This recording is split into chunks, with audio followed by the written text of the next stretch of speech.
Yo, ți-ai râs George, mă. Ți-ai râs, Sandra, mă, cum îți mai mereu? Da, păi mulți ani bine, mă, mulți ani la Dumnezeu de sus, mă. Ce mai face oaia aceea beteagă, mă? Păi, o muri. Cum să se mire lumea e? Păi bebe făcut la ea, nici nu vrea să mănânce. Eu spus la ea, mâncă tu. Nu vroia să mănânce, tăiat belegata la dânsa. Bă, tu mai vezi, o e bolunge, mă. Bună ziua, oameni fani! Ioi, dar ce mă doare grumaza ăsta și șerile astea mă omoară. Ioi, tu la doamne, ți-ai râs multă ciune. Ce zici, dragul mami? Ziua bună!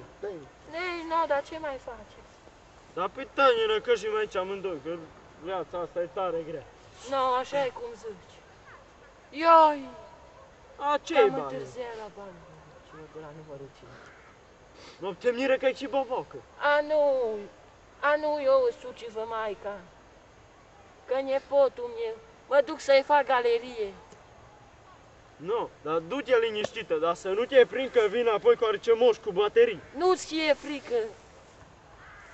No, bună ziua, așa cum se zice la America. Cu orvoa. No, du-te liniștită în treaba ta. Ai, mă, ce mă mai mâncă pure ce aici, mă, Ca mei, mă, de pe foaie. Bă, hai să tragem noi horea ceai, cum îi zice, mă, cu basca mea din păr de oaie, mă, cum începe? Ia așa, mă, basca mea din păr de oaie. Ha, unde-i basca de ploaie, basca mea din păr de oaie, mă!